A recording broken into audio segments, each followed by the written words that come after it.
अचानक से इनके केबिन के राइट साइड में, ड्राइवर के साइड से आवाज़ आती है, ठक ठक ठक, दरवाज़ा खोलो।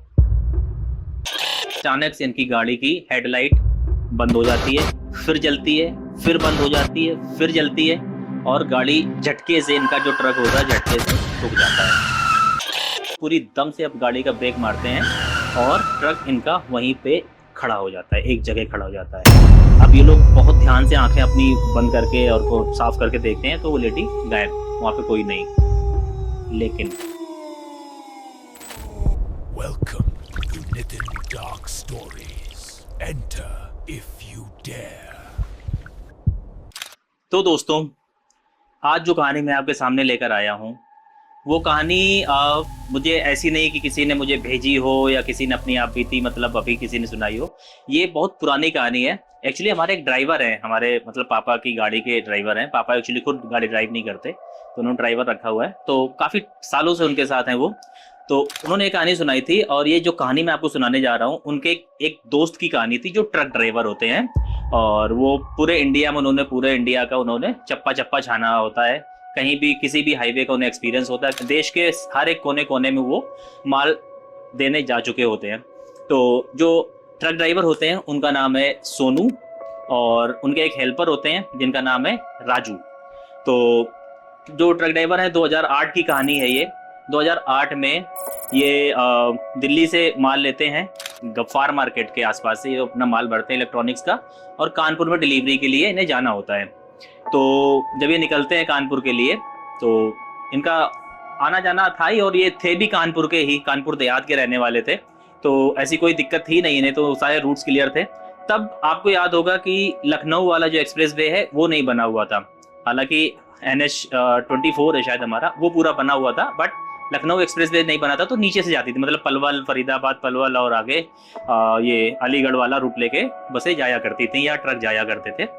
तो ये निकलते हैं दिल्ली से, और सर्दियों की रात होती है, नवंबर दिसंबर की बात है।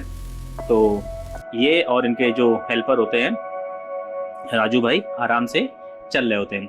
हेल्पर जो होते हैं उनकी एज होती है 24 साल के आसपास, और जो ड्राइवर होते हैं उनकी एज होती है 40 के आसपास। तो आराम से ये लोग, बहुत अच्छी इनकी जुगलबंदी बनती है, और ये लगाते हैं बढ़िया सा म्यूजिक अपना, जो पुराने गाने होते हैं कुमार सानू और उस टाइम पे जो 90s के सॉन्ग्स होते हैं वो प्ले करते हैं, और आराम से चल देते हैं। तो जैसे ये दिल्ली बॉर्डर पार करते हैं, थोड़ा सा आगे जाते हैं पलवल के आगे, तो वहाँ पे जाते ही इन्हें सोचा है कि चलो ढाबे से कुछ खा पी लें आराम से, उसके बाद चलेंगे। ट्रक ड्राइवरों को आपको पता है कि अपना डिनर उनका टाइम पे ही होता है, उसके बाद ही वो ट्रैवल करते हैं। तो एक ढाबे पे रुकते हैं, माँ वैष्णो ढाबा नाम होता है। तो वहाँ पे वो अपने लिए चाय और पराठा ऑर्डर करते हैं, और सेम दोनों लोग वही ऑर्डर करते हैं, और आराम से खाना वाना खाते हैं। खाना खाते खाते जो राजू भाई होते हैं, इनकी नज़र पड़ती है एक बूढ़े आदमी पर। एक बूढ़ा आदमी ने घूर के देख रहा होता है। तो ये दोनों सोनू भाई और राजू भाई उससे पूछते हैं कि मतलब आप ऐसे क्यों देख रहे हो? कहते बेटा तुम कहाँ जा रहे हो? कहते हम तो कानपुर जा रहे हैं, वहीं के रहने वाले हैं, और हमें माल भी वही ड्रॉप करना है। माल हमें कानपुर शहर में ड्रॉप करना है, और हम रहने वाले कानपुर देहात के हैं, तो आराम से हम अपने घर भी होके आ जाएंगे। तो उन्होंने कहा ठीक है बेटा, आराम से जाओ, लेकिन यहाँ से शॉर्टकट लेने के चक्कर में तुम कच्चा रास्ता मत ले लेना, क्योंकि वहाँ पे प्रॉब्लम है। अगर वहाँ से गए तो फिर बहुत ज़्यादा प्रॉब्लम हो सकती है। तो हंसने लगते हैं राजू भाई, कहते हैं अरे चाचा ऐसा कुछ नहीं होता है, हम काफ़ी मेरा अक्सर ही आना जाना है, और हम तो यहीं के रहने वाले लोकल ही हैं, हमें कुछ ऐसी प्रॉब्लम है नहीं। कहता है बेटा मेरी बात मानो चाहे ना मानो, लेकिन उस रास्ते पर मत जाना, वहाँ पे एक ऐसा कट आता है, 127 किलोमीटर का एक माइलस्टोन है, वहाँ से ही एक कट वहाँ से जा रहा है, आप उस कट से मत लेना। कई बार ऐसा होता है कि लोगों के इल्यूजन क्रिएट होता है कि वहाँ पे जैसे कोई एक्सीडेंट हो गया, और वो लोग कच्चे रास्ते से टाइम बचाने के लिए ले लेते हैं, या कई बार शॉर्टकट लेने के चक्कर में उस रास्ते से वो लोग ले लेते हैं।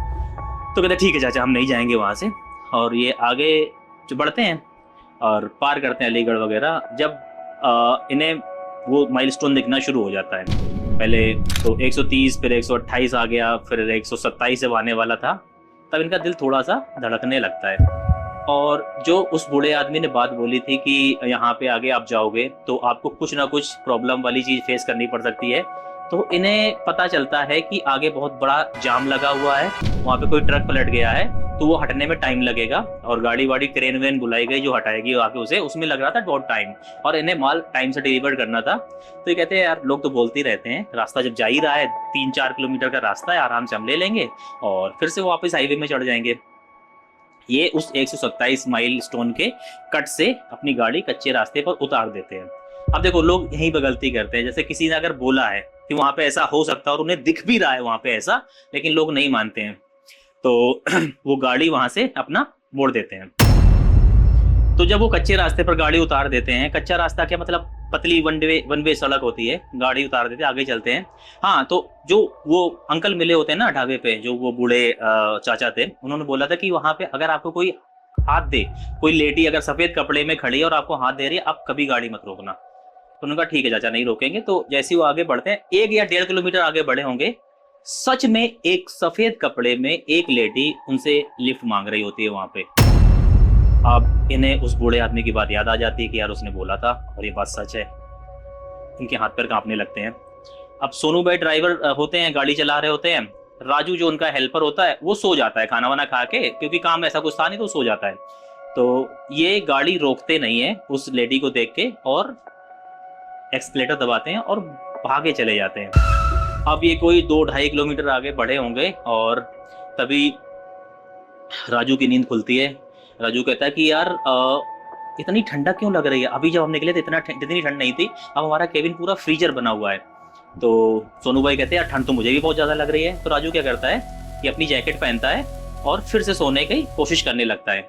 लेकिन होता क्या है कि सोने से पहले वो एक बात बोलता है कि अभी पता नहीं मुझे सपना आया था क्या था, लेकिन ऐसा लग रहा था किसी लेडी ने मेरे कान में बोला हो कि गाड़ी रोको मुझे भी बैठना है।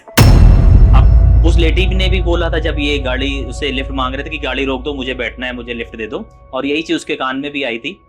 तो उसने, मुझे ऐसा लगा किसी ने मेरे कान में फुसफुसाया हो। तो बहुत ज्यादा वो अब सोनू भाई डर तो गए थे क्योंकि उन्हें वो सारी बातें जो बुड्ढे ने बोली थी सच होनी शुरू हो गई थी। फिर भी अपने आप को शांति दे रहे थे कि मान लो ऐसा है कि गांव की कोई लेडी होगी, कोई रास्ता मांग रही होगी, लेकिन हमने लिफ्ट नहीं दी, चलो अच्छी बात है, ऐसे देना भी नहीं चाहिए। अब ये थोड़ा और आगे बढ़ते हैं। अब यहाँ से पूरा खेल शुरू हो चुका होता है। अब ये जैसे थोड़ी और आगे बढ़ते हैं तो इन्हें वही सारी बातें याद आने लगती हैं। तो अब ये जैसे आगे बढ़ते हैं, रात के बज जाते हैं 2:40 क्योंकि इन्हें टाइम बहुत अच्छे से याद होता है।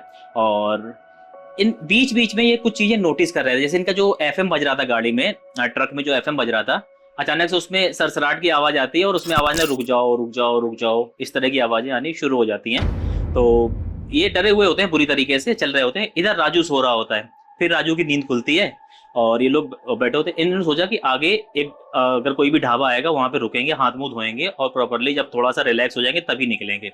तो जैसे ये 1-1.5 किलोमीटर और आगे चलते हैं, इन्हें एक ढाबा दिखता है, तो सोचते हैं ब्रेक लगाता हूँ, लेकिन ये ब्रेक लगाने की कोशिश करते हैं, ब्रेक लगते ही नहीं है और ढाबा को ये लोग क्रॉस कर जाते हैं। ढाबा इधर है और ये रोड पे क्रॉस कर जाते हैं। जब आगे 500-700 मीटर जाके इनके ब्रेक अपने आप लग जाते हैं। अब ये गाड़ी से, ट्रक से दोनों उतरते हैं भाई कि देखते हैं क्या दिक्कत है। चेक किया, ब्रेक सब कुछ एकदम सामान था, गाड़ी भी अपने आप रुक गई थी।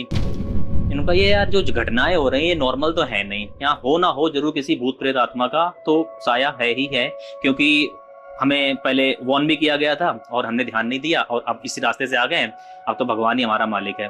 तो ये सोचते हैं कि जैसे तैसे करके आगे कहीं पुलिस चौकी या कुछ भी दिखेगा हम वहीं पे गाड़ी खड़ी कर देंगे और सुबह ही निकलेंगे।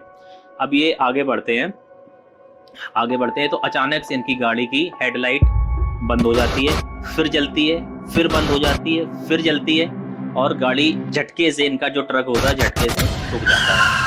जब ट्रक रुक गया और ये फिर उतरे उसे चेक करने के लिए टॉर्च वॉर्च लेके दोनों भाई की, देखते हैं क्या है, कैसा है, क्या कैसे क्या है। तो जैसे ही नीचे उतरे तो ट्रक की हेडलाइट अपने आप फिर जल गई।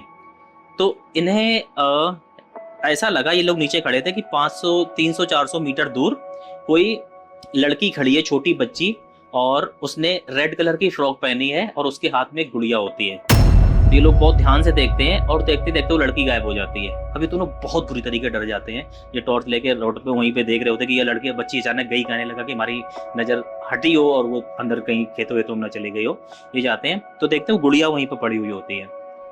अब राजू गुड़िया उठाने की कोशिश करता है तो सोनू उसका हाथ पकड़ लेता है, कहता है भाई मत उठा, और उस गुड़िया की एक आंख भी नहीं होती है। अब ये लोग भागते हैं, वापस अपने ट्रक में आते हैं और सोचते हैं कि भैया अब आगे ही बढ़ो क्योंकि अब बहुत ज़्यादा हो गया है।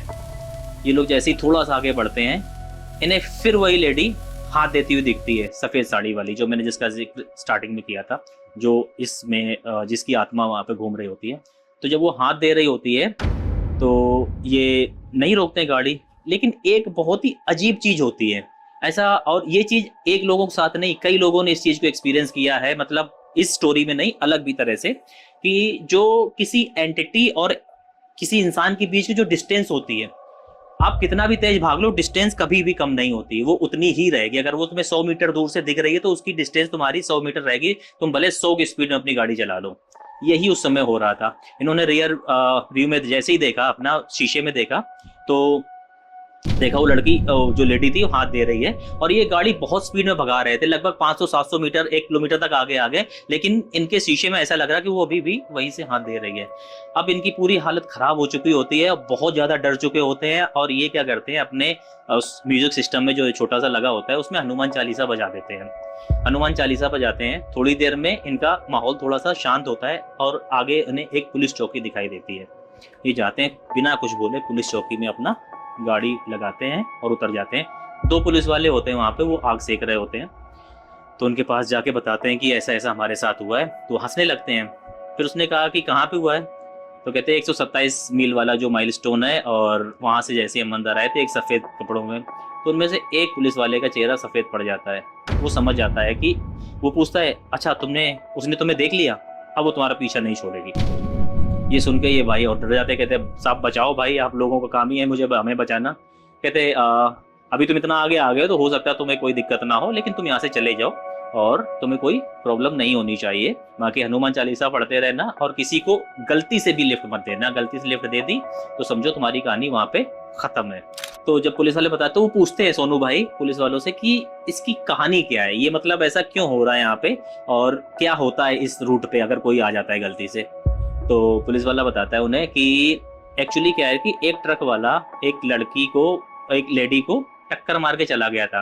वो लेडी अपने मतलब हस्बैंड के साथ जा रही थी, उसकी एक बच्ची भी होती है साथ में, बाइक से जा रहे थे, और ट्रक वाले ने टक्कर मार दी। हस्बैंड बच जाता है जैसे तैसे, बट वो लेडी और वो बच्ची वहीं पे एक्सपायर हो जाती हैं, वहीं पे खत्म हो जाती है दोनों, जिसकी वजह से उसकी आत्मा वहीं भटकती है, और वो सिर्फ ट्रक वालों को ही रोकती है। अगर आप गाड़ी से जा रहे हो, किसी भी दूसरे व्हीकल से जा रहे हो, नहीं रोकेगी, सिर्फ ट्रक ड्राइवरों के पीछे वो भागती है और उनसे बदला लेती है। कई बार वहाँ पे एक्सीडेंट भी बहुत सारे हुए हैं, कई सारे ड्राइवर और पैसेंजर जो उसके हेल्पर वगैरह की डेथ भी वहाँ पे हो चुकी है। आप लोग लकी थे, आपने नहीं रोका, इसलिए आप बचे हुए अभी तक, नहीं तो आप लोगों के साथ कुछ भी हो सकता था। और किसने कहा था आपको इस रूट से आने? कहता वहाँ पे तो एक्सीडेंट हो रखा था, जाम लगा हुआ था। कहता हमारे पास ऐसी कोई खबर नहीं है, वहाँ पे कोई जाम नहीं, कोई एक्सीडेंट नहीं। अगर होता तो हमारे पास वायरलेस पे पहले ही मैसेज आ जाता है कि भैया वहाँ पे एक्सीडेंट है, हम तो जाते वहाँ पे करने पेट्रोलिंग के लिए, कुछ भी होता, बट हमारे पास ऐसी कोई न्यूज़ ही नहीं आई है। मतलब आपके साथ एक तरह का छलावा हुआ है, आपको ऐसा लगा है कि एक्सीडेंट हुआ और आप जानबूझ के इस रोड पे आपको लाया गया, आप खुद से नहीं आए हो। तो भैया वो कहते हैं ठीक है, आप क्या करें? कहते हैं आप जाओ अपना हनुमान चालीसा बजाते हुए जाना, कोई दिक्कत नहीं आएगी, पढ़ते हुए भी जाना अगर आपको आती है। तो सोनू और राजू दोनों बैठते हैं अपने ट्रक में, आगे बढ़ते हैं। आगे जा ही रहे होते हैं कि अब वो लेडी फिर से आ जाती है बीच सड़क पर, और इस बार वो साइड से हाथ नहीं दे रही थी, बीच सड़क पे आके खड़ी हो जाती है। ये लोग पूरी दम से अब गाड़ी का ब्रेक मारते हैं, और ट्रक इनका वहीं पे खड़ा हो जाता है, एक जगह खड़ा हो जाता है। अब ये लोग बहुत ध्यान से आंखें अपनी बंद करके और को साफ करके देखते हैं, तो वो लेडी गायब, वहाँ पे कोई नहीं। लेकिन अचानक से इनके केबिन के राइट साइड में, ड्राइवर के साइड से आवाज़ आती है, ठक ठक ठक, दरवाज़ा खोलो। अब भाई इन्हें काटो तो खून नहीं, इनकी पूरी तरह से हालत पतली हो चुकी है, बहुत ज़्यादा पूरी तरीके से लोग डर गए हैं, और ये जैसे तैसे अपने आप को कंट्रोल करने की कोशिश कर रहे हैं। उस समय भूल गया हनुमान चालीसा वगैरह पढ़ना, भगवान का नाम लेना, इन्हें डर इतना हावी हो गया इनके ऊपर, और ये जैसे तैसे करके खुद को कंट्रोल करने की कोशिश कर रहे होते हैं। उधर से राजू की तरफ से सेम आवाज़, ठक ठक ठक, दरवाज़ा खोलो, मुझे अंदर आना है, रुक जाओगे तो अच्छा होगा। अब इनके डर की सीमा पार हो चुकी है, और इनका ट्रक भी अपने आप रुक गया, अब स्टार्ट नहीं हो रहा है। अब ट्रक इनका स्टार्ट नहीं हो रहा है, सेल्फ लगाते हैं नहीं हुआ, दोबारा सेल्फ लगाते हैं नहीं हुआ, तीसरी बार सेल्फ लगाते हैं नहीं हुआ। अब ये क्या करते हैं, इन्हें अचानक से याद आता कि पुलिस वाले ने बोला था कि चालीसा जरूर पढ़ते रहना, तो ये फिर से हनुमान चालीसा का पाठ करना शुरू करते हैं, और ट्रक अपने आप इनका स्टार्ट होता है और ये आगे चलते हैं। आगे जैसे ही चल रहे होते हैं तभी राजू बोलता है कि यहाँ पे सड़े हुए मांस की स्मेल आ रही है इस केबिन से। और बहुत ज़्यादा ये ठंडा हो चुका है और ऐसा लग रहा है जैसे हमारे साथ कोई और भी बैठा है। तो ये दोनों देखते हैं, कोई नहीं दिख रहा होता है। तब इनकी जो छत होती है, केबिन के ऊपर की छत जहाँ पे ड्राइवर केबिन होता है, वहाँ पे धम की आवाज़ आती है बहुत ज़ोर से, जैसे कोई कूदा हो उसके ट्रक की केबिन की छत पे। अब इन्हें पता चल गया कि वो लेडी अब इनका पीछा नहीं छोड़ेगी, इनको मार के ही जाएगी। अब ये लोग बहुत डरे हुए हैं, सब कुछ है और ये इसलिए बचे हुए थे कि चालीसा पड़ रहे थे, इसलिए वो लेडी अंदर नहीं आ पा रही थी। बट सारे जो वो हो रहे थे, इनके साथ चीज़ें हो रही थी, वो सारी पैरानॉर्मल ही थी। जैसे स्मेल आना, इनका केबिन का बहुत ज़्यादा ठंडा हो जाना और इस तरह की आवाज़ें आना और गाड़ी के रोकना और बार-बार इल्यूज़न दिखना, बार-बार वो छलावा इनके साथ होना, बार-बार उस लेडी का हाथ देना, रोकना गाड़ी की कोशिश करना। और ये करते-करते इन्हें सुबह के 3:30-4 बज चुके थे। अब इन्होंने सोचा कि अब कैसे करके बचना तो है ही। ये गाड़ी रोकते नहीं है, दबाए जा रहे हैं, दबाए जा रहे हैं। ये ऑलमोस्ट इटावा वगैरह जब पार कर जाते हैं तब सुबह वही 5 साढ़े 5 बजे की बात है। लेकिन अभी एक झटका लगना और बाकी था। अब इनका ट्रक फिर से एक बार रुक जाता है। ये उतरते हैं, अब सुबह के 5 साढ़े 5 बज गए, तो इन्हें लगा कि अब थोड़ी-थोड़ी रोशनी हो गई, अब ऐसी कोई दिक्कत नहीं होगी। ये उतरते हैं, देखते हैं, गाड़ी-वाड़ी चेक करते हैं, इंजन खोलते हैं, सब कुछ सही होता है, कोई किसी तरह कोई दिक्कत नहीं होती है। तभी पीछे जो ट्रक में धूल वगैरह नहीं लग जाती है, उस पे हाथ से लिखा था, रुक जाते तो अच्छा होता। ये दोनों को वो चीज़ दिखती है, किसी एक को नहीं कि ऐसे किसी के साथ भ्रम हुआ है। अब ये दोनों बैठते हैं ट्रक में, स्टार्ट करते हैं, सेल्फ लगाते हैं, स्टार्ट हो जाता है, ये लोग भागते हैं। अब सुबह के 6 साढ़े 6 जब बज जाते हैं, थोड़ी सी रोशनी आ जाती है, तब इनका पीछा छूटता है उस आत्मा से, उस बला से, उस प्रॉब्लम से। और ये जैसे तैसे अपना माल डिलीवर कानपुर में करते हैं। कहते उस दिन से भैया हमने कान पकड़ लिए कि इस रूट पे तो जाना ही नहीं है, जाएंगे तो ऐसी घटनाएं कभी भी हो सकती हैं और फिर प्रॉब्लम हो जाएगी। और कहते कि हमने उस रूट पे जाना ही बंद कर दिया। फिर एक्सप्रेस वे बन गया था तो हम ऊपर से जाते थे और कोशिश करते थे जितना जल्दी निकल जाए, जितना जल्दी निकल जाएंगे उतना अच्छा रहेगा। लेकिन क्या है कि जैसे आपको पता ही है कि जो ट्रैवल होता है टाइम इन लोगों का, ट्रक वालों का, रात का ही होता है, ये लोग रात के राजा होते हैं। तो फिर भी कहते अब तो हम ये सारा काम छोड़ चुके हैं। तो ये कहानी थी, ये बिल्कुल सच कहानी है क्योंकि हमें हमारे किसी अपने ने ही सुनाई थी। और अगर आपको वीडियो अच्छा लगा है तो वीडियो को लाइक करें, चैनल को सब्सक्राइब करें और कमेंट करके अपनी राय दीजिए। मिलते हैं अगली वीडियो में बहुत जल्दी, तब तक के लिए जय श्री राम।